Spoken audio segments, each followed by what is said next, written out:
បាទសួស្តីបងប្អូនទាំងអស់គ្នាស្វាគមន៍មកកាន់ថ្នាក់រៀនយើងបន្តទៀតឥឡូវយើង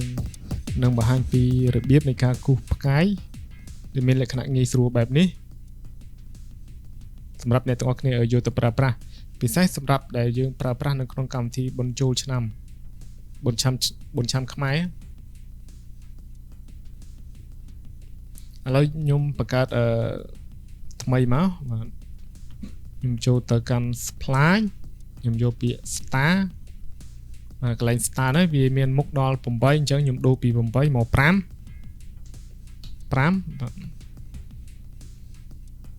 បាទឥឡូវខ្ញុំសេរីទៅលើ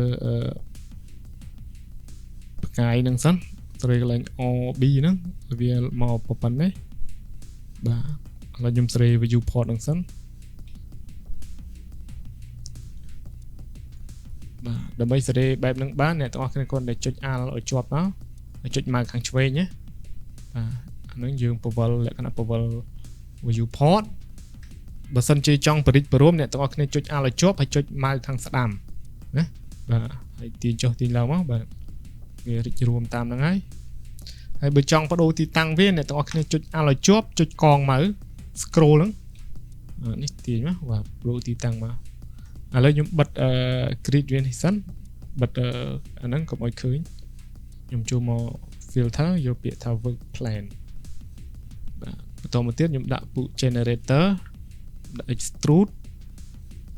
ខ្ញុំរុញវាចូលបន្តមកទៀតខ្ញុំឲ្យវាតម្លៃ0សិនមកហើយខ្ញុំចូលកន្លែង make editable បាទខ្ញុំ select ហើយខ្ញុំ select លើវាបន្តមកខ្ញុំចូលកន្លែងEdge tool ហើយខ្ញុំមកស្ដាំខ្ញុំយកពាក្យថា line cut អញ្ចឹងខ្ញុំចុចកន្លែង point កន្លែងកែងហ្នឹងចុចវាមកចុចបន្ទាប់មកខ្ញុំចូលមកកាន់ move tool សិនហើយខ្ញុំចូលមកនេះ polygon ដើម្បីខ្ញុំselect អាផ្នែកនេះមួយឥឡូវខ្ញុំ select ទាំងអស់សិនដើម្បី select ទាំងអស់បានអ្នកទាំងអស់គ្នាចុចដើម្បី select វាទាំងអស់អ្នកទាំងអស់គ្នាចុច Ctrl A ក៏បានឬក៏អ្នកទាំងអស់គ្នាចូលទៅកាន់ selection យកកន្លែងនេះមកបាទយកកន្លែង select all ឥឡូវខ្ញុំពវល់ view port សិន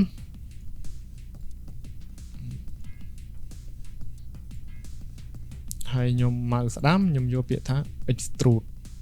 ណាបាទហើយចុចកន្លែងនេះផងបើអត់ចុចទៅវាកន្លែងនេះចំហអត់មានសាច់ទេនេះបាទនេះកន្លែងនេះអញ្ចឹងអ្នកទាំងអស់គ្នាចុចកន្លែងវាបិទមកបាទហើយចូលមកកាន់ move tool នេះសិនមកបាទខ្ញុំទាញវាមកចំកណ្ដាលមកបាទចំនេះមក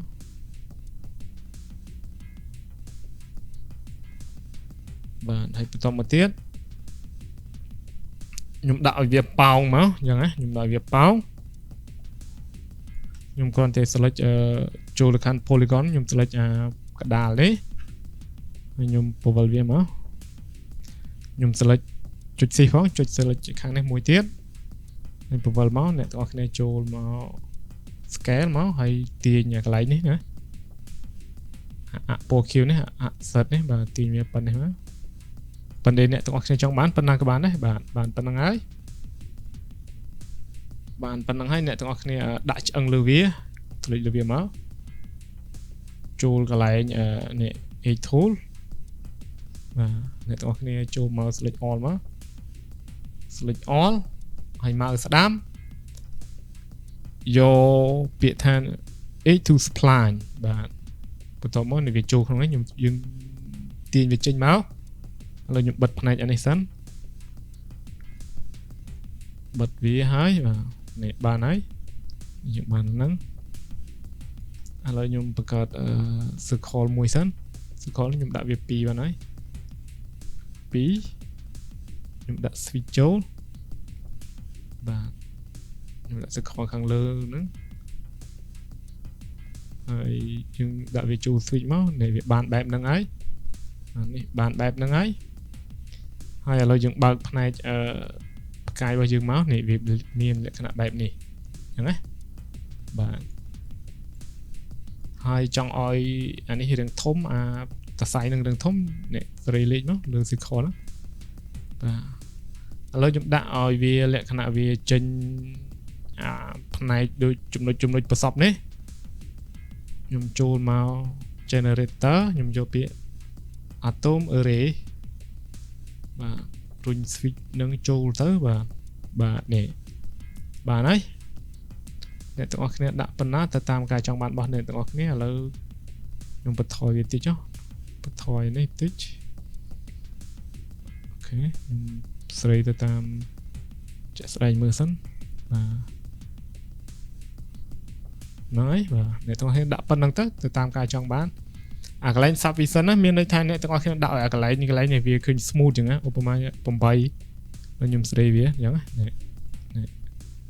អ្នកទាំងអស់គ្នាដាក់ទៅតាមការចង់បានទៅបាទនេះលក្ខណៈបែបហ្នឹងបាទអញ្ចឹងមេរៀនយើងមានតែប៉ុណ្្នឹងទេថ្ងៃហ្នឹងហើយយើងនឹងជួបគ្នានៅមេរៀនបន្តបន្ទាប់នៅពេលក្រោយទៀតសូមអរគុណសូមជម្រាបលា